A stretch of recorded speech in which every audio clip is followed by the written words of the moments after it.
stays up. Yes, next person. Next question. Malvis, you had questions unrelated to the listing agreement. Go ahead.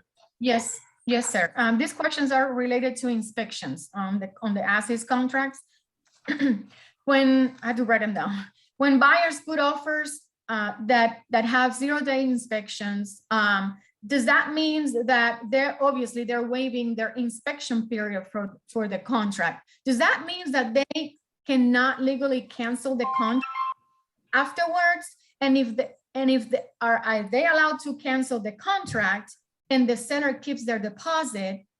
And can they still do an inspection just for their own knowledge, but not canceling contract? Okay, so all they're waiving is their inspection period. Yes, they can still do an inspection. They can do rain dances. They can do whatever they want on the property. Okay, that's still Okay. They still, before they buy it, with proper appointments, et cetera, right? They can still do an inspection. The seller doesn't necessarily have to let them do an inspection, but they probably would. Okay, if they can't back out of it anyway. Their financing period and all that stuff still is still valid. So yes, they can cancel for financing. If another contingency is triggered, yes, they can still cancel. They cannot, on an as-is, cannot cancel for any reason that they see fit, like they normally can during the inspection period. You guys read the inspection period on the as-is contract. They can cancel at their sole discretion for absolutely any reason. Okay, so some of their circumstances changed. Their father passed away, and they've got to move back to New York. Whatever it is, right? They can cancel. If they have another contingency, they can still cancel. But they can't just cancel because they feel like it without losing their deposit. Without losing the deposit. Okay, that was my next question. They can still cancel, but they lose their deposit. They lose their deposit, and sometimes they can have their feet held to the fire, depending on the length of the period and all that stuff that they had it tied up. All right. Okay. The other question is in regards of, okay, when sellers have a name on the public records, listed their house, but then they get married and their last name changed, but the public records were not updated. Is that something that the title company can fix? Yes. Yes, they can still sell the property. They still sign as they did before, and they can sell the property. Okay. All right. And when appraisals contingencies are waived, but the house is being financed, waived meaning the buyers are willing to pay whatever the difference is, but the house still needs to be appraised. The appraiser goes into the house, finds something that needs to be fixed in order for the buyer to get a loan. That is different from waiving an appraisal. I don't know if what kind of, no, I think you explained it. So it's an FHA appraisal, or so if it's an FHA appraisal, a conventional appraisal, a VA appraisal, that the appraiser goes out and say, it's okay to this buyer to buy this house, but this needs to be fixed. At that point in time, whatever that appraiser said that needed to be fixed before the house is sold becomes an appraisal contingency or becomes a financing contingency? It would be a financing contingency. Appraisal contingency is for the value. If you read the appraisal contingency, it's for the value. That's all they care about. So typically an FHA appraisal or something like that will say they can't close on this house until XYZ is fixed. Obviously that needs to be done. That is not related to the appraisal contingency that you're talking about. The waiver of appraisal contingency is talking about the value. They can't waive. If you've got an FHA deal, you can't waive the appraiser saying this needs to be fixed before you move in, before you close. All right. Any other questions or comments on anything? The floor is open to any kind of discussion now. Wow. I've got a marketing question actually on postcards. I'm getting ready to send out some just sold postcards to my neighborhood. And I've got a paragraph, and at the end of the paragraph, I say 2 new listings coming soon. Didn't mention any address, just said 2 new listings coming soon. Is that okay? I don't know. I have to check on that. I don't think so, because of the 24-hour rule. It's sort of doing the same thing that You know, I Yeah, think they're trying to prevent us from having a jump on getting leads in a way on a I haven't property. mentioned any kind of address though. I just said 2 new listings Yeah. coming soon. Yeah, no, I agree. I don't know the difference between that and saying, when people lie all the time about, I've got buyers for your neighborhood, you know, Right. or even if they do have buyers for your neighborhood, everybody has buyers for every neighborhood right now. I have buyers for your neighborhood. I don't know how that's any different, but you know, logic doesn't dictate the actual laws and rules. So I'll have to Okay. check into that. Just wondered. Thanks. That might, I would say call the legal hotline, but I don't even know if they'd be able to help with that. Wouldn't that be the MLS because of Well, their yeah. rule that? Yeah, it's 24 absolutely not against. It's not against the law. Don't people? We get the MLS mixed up with the law a lot of times. Yeah. Absolutely. So the legal hotline is run by the board and MLS, so they would be able to. I Answer that. just don't want any other realtors that live around my neighborhood or in my neighborhood to complain, you know, do a complaint about me saying, hey, that's not allowed. Because I've had They one. might make sure you put the thing on there if your house is already listed. This is not a solicitation or whatever. You know, make sure you put that on there. I think that's Okay, all. Daryl, Yeah. Daryl, you can call Clear Corporation. It's on the MLS, Stellar, and you can probably ask them question just to be sure. Actually, yeah, actually that, the thing that says if your property is listed, that's on all the Yeah, cards that go out. Yeah, it has to be. Yeah. yeah, I think a I'm fine. disclosure. But Okay. there's a direct line for Clear Cooperation somewhere. There's if you go on the MLS, you can there's a tab that says Clear Corporation Policy 8.0, and it tells you everything about it. 211, you know, 2 days listing, Mhm. 1 day. If you post a sign, you have 1 day to put in MLS. You can't just put a sign and leave it. Or like you were talking about going on Facebook and said, hey, I have a listing coming next week. That's a violation. You can't advertise it. They're trying to stop people from advertising to other agents and sell it within the organization and not selling to everybody. Okay, so Abdul, tell me this. If you have a listing of a condominium and you've got 3 more coming next week, but this guy, they're getting worked on right now. So the guy's got one right now and you put it on MLS, you just put this one on MLS, unit number 101, okay? Yeah. And you know, you got unit number 102, 103, and 104 coming next week, but they're still getting worked on. And I call you about unit 101 and you say, you know what, Dalton just sent me a contract. You probably wouldn't tell me Dalton, but you'd say, I just went under contract. And I said, all right, well, let me know if you get anything else. And you said, I've got 3 more coming next week. Did you violate Clear Cooperation? I don't know. I think you probably, but people are doing it anyway. You know, like rental. People are doing it anyway. It's Lots like of things are rental. happening I don't like, Abdul. Lots of things are happening I don't like. I know, Yeah. but people are doing it, but you're not supposed to say, well, I have something coming until you list it. You know, oh, I'll be listing something later, you know, but Right. they're trying to not having people, you know, like remember Blackburn, Claremont? Mm-hmm. They used to do a lot of in-house listing. So when they get a listing, they don't list it to outside people. It was just within the organization. And I think that's what they're trying not to do, is having people putting sign out, advertise their, you know, like they'll say they put a sign out in front of the house, but the house is not ready until next week because they're fixing it up. You can't advertise it until it's ready on the, you know, MLS. But there's a good, if you go on Clear Corporation and MLS, it kind of gives you a whole bunch of things that you can follow.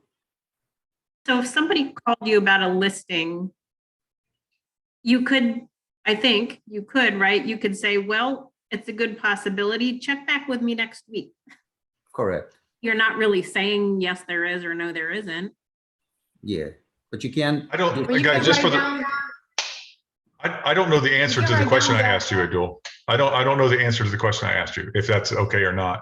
I mean, I would check with Clear Corporation and see if that's something like Darrell is asking, something similar you can ask, just to make sure that you're not in violation, because somebody can, you know, report you. yeah, I don't think that's a violation to say, check with me. I might have something else coming next week. I don't think that is at all. You're not trying to sell it. You're not doing, you know, Right. And it's not like you're selling it to that person, but I'm gonna put it in the MLS anyway. It's not like I'm gonna sell it to you directly, right?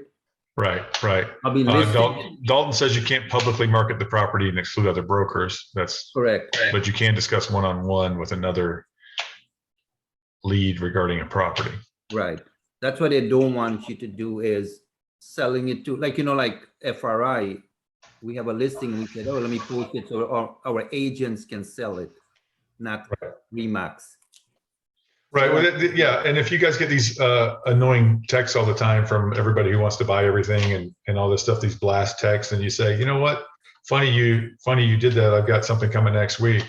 They all want the off-market properties, which why would you have something off-market? Typically speaking, right? There are some reasons, but rhetorically asking, why would you have something off-market? Unless you just haven't put it on the market yet. You're in that one day that you haven't done it yet. So, I mean, there are things that you can and can't do, and privately answering that I think is fine.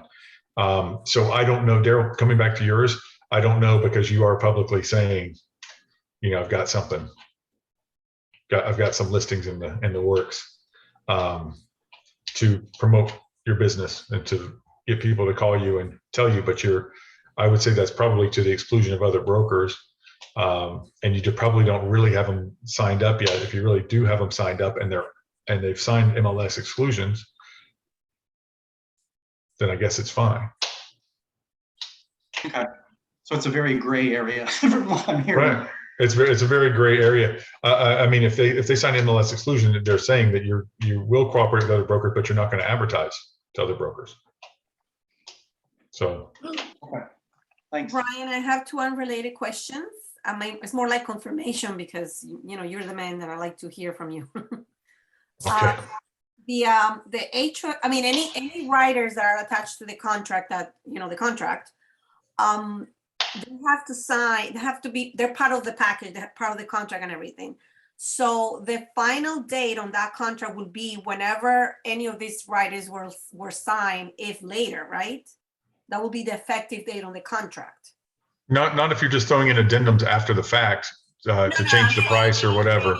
Initial package, if for some reason the HOA addendum, the HOA writing was not signed at the time of the contract, then the HOA becomes the final effective date. If it's on the contract as a writer on those last lines.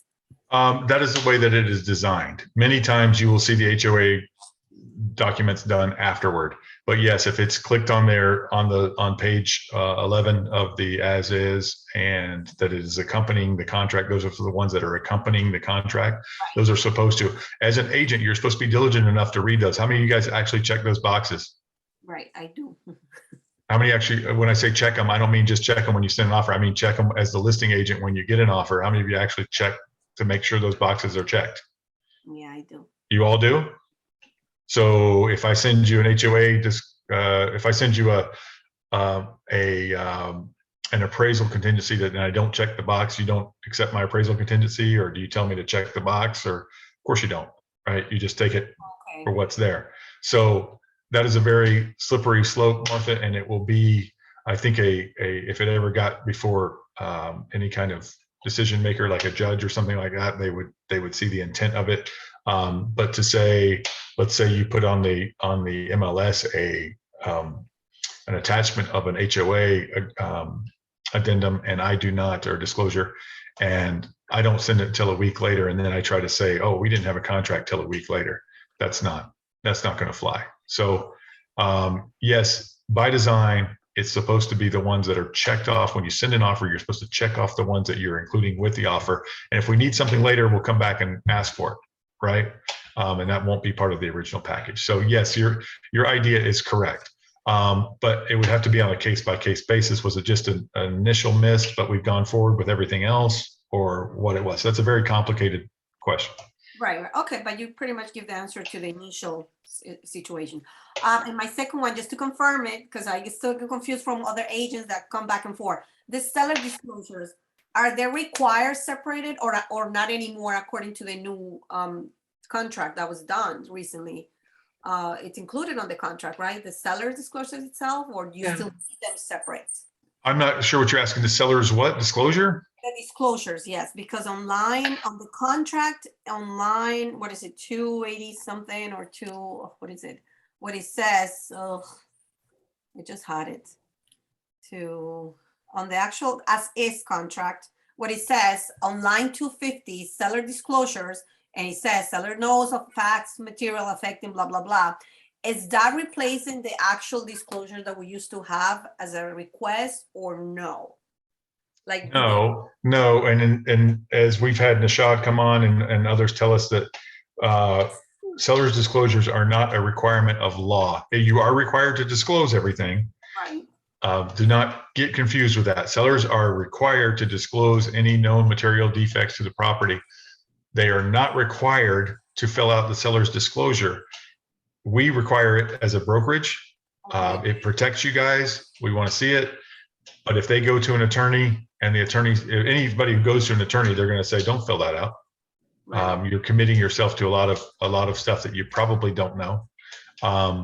So it is safer for most sellers to not fill that out. And their attorneys will tell them so, but it really protects us. So they can't say you didn't tell them if the seller puts it on the form. So we just had this past week. I just went through this with one of you guys this past week that was worried about this because there was a default that was found out later that the seller did know about because they had talked to the county about it and talked to they got an estimate on fixing something. And it was a pool leak. They got an estimate on fixing it and their water bill had been $1,000 a month or whatever. So they had talked to the county about it or the city about it. And they didn't tell the buyers. So they didn't put it on the seller's disclosure. They didn't tell the buyers. So it was you're protected in a lot of ways there. You're protected because obviously you didn't know. The seller didn't put it on the disclosure. Seller didn't tell the buyers that nothing was done. So you're protected by that. Okay. And how do you go about when you're putting an offer and you asking the sellers or these late listing agents to provide these seller disclosures and they come back with this, oh, but the contract has that you don't need to have it, blah, blah, blah. How do you come back with that? How do you fight them or tell them that it's needed or I don't know. The buyers are requesting it. The contract doesn't. I'm sorry that someone told you that the seller's property disclosure has not been replaced, but you also can't force them to do one. So at some point, you don't have an argument there. You say the buyers would really like one. That's your only argument. You can't force them to do one. Okay. Thank you. You bet. But that agent is not correct. Brian, question. I've met several commercial agents only. They're not a member of MLS, so they're not following the guidelines of an MLS as far as contract dates and or listings on LoopNet or any other things like that. Am I correct in that? I don't know. You sound like you have a hostage and you're disguising your voice. I can't. Try that again. Okay, some of the commercial agents that I've met. Stop, Sean, stop. It's still doing it, but you're saying some of the commercial agents that you're coming across are not wanting to follow MLS rules and stuff because they're not members of MLS. Is that sound right? Yes. Okay. Yeah, they absolutely don't have to. The MLS is not the real law. Commercial agents go by the law. They go by the law on procuring cause. They go by the law on everything else. MLS, we are bound to a bunch of rules as realtors. When we participate in the MLS, we are bound by their rules. But commercial agents are bound by the actual law, which is much preferable to me, but things go on that I don't like. So that's the theme of today's show, is that things happen that I don't like, unfortunately. But yes, commercial agents do not have to abide by our MLS rules. A lot of them do correspond with the law, but not all of them. So if Sean, your voice is really disguised and breaking up. So I couldn't really tell if you had something more specific than that, but yes, you're on the right path there. Commercial agents do things by the law. Okay, thank you. Well, now you're better. Oh, I'm not sure why I haven't moved. Okay. Well, now you sound perfectly good. Oh wow, that cleared it up. I just, contract dates and or timeframes to list something on LoopNet or other commercial programs. They don't adhere to our timestamps or anything like that. Correct. Now, if you're Okay. using FARBAR, if you're a member of the MLS and you're using FARBAR listing forms for commercial, then you do have those requirements. Makes sense. Okay. All right. Because it's written in there, the same kind of rules. Most commercial agents are not MLS members. So you guys will be looking for commercial stuff in MLS and say, oh, there's hardly anything here. Well, most of them don't put it in MLS. For those, partly for that reason, partly because of the $1,200 a year, and partly for the reason that they don't want to abide by MLS rules. And most of their stuff is going to sell off of LoopNet or Crexi or something like that. All right, because again, other agents aren't members of MLS, so why would they put it on MLS? All right, any other questions? What'd you do to your arm? I have sprained my wrist. It is very frustrating. Hurts to do little, like pick up little stuff. It doesn't hurt to, I can slam stuff, but I can't like pick up stuff without hurting my wrist. So I'm not sure exactly, some kind of nerve damage or something. I don't know. I should go to a doctor. I don't like it. Lots of stuff going on I don't like. Anybody That's else? the culprit, right? Yes. Physical therapy. Thank you, Lisa. You're right. That sounds like something I need. Mental and physical. It might be carpal tunnel. It might be, but it's not from typing or anything. I don't know. It can be your phone even.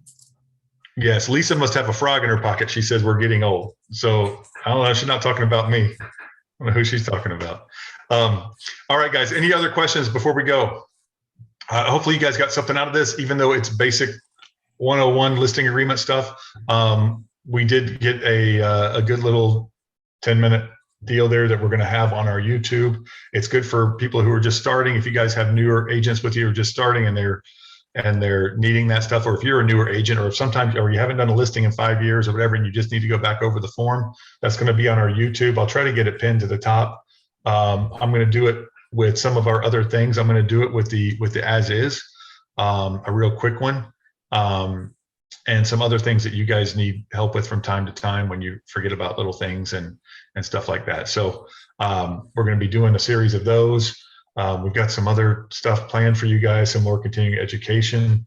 Are you guys getting your continuing education actually using that stuff and using it for your CE, or are you like me and you just wait to the last minute and do the online class? I did it online. Yeah. All right. Well, hopefully you guys are learning stuff from the CE stuff anyway, like when we have the inspectors and appraisers and whoever else come on. So good. So we'll keep doing that stuff. We're going to have Gretchen Ortiz back on to do some probate stuff soon. I know you guys have questions on that kind of stuff. You guys have lots of stuff you need to learn. Guys, make relationships with probate attorneys, divorce attorneys, and do these things. Go to networking events and stuff like that. They are handing out deals to you guys. So get out there and meet these people. They can send you business. It's really cool.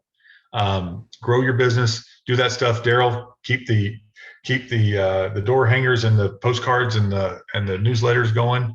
That's awesome stuff. Guys, you don't have to have just sold something in your neighborhood. We have sold stuff in your neighborhood. Make sure that's true. Look it up. But someone at our brokerage has sold stuff in your neighborhood, or whatever neighborhood you're trying to farm. So you can do a just sold. Okay. Florida Realty Investments just sold. Contact me for whatever you're trying to push there. Okay. So we are a brokerage. We work together. We are doing great, guys. You will run into other FRA agents out there selling real estate. We're having 5 to 10 of them a month that you guys are running into each other on opposite sides of deals. So you are going to run into each other. Use your transaction brokerage forms for listings, etc., so you don't have to transition later. It's a lot cleaner. Any other questions before we go? All Thank you, good. Ryan. All right, guys. Have a great week. We'll see you next week. Thanks. Take care, everybody. Bye.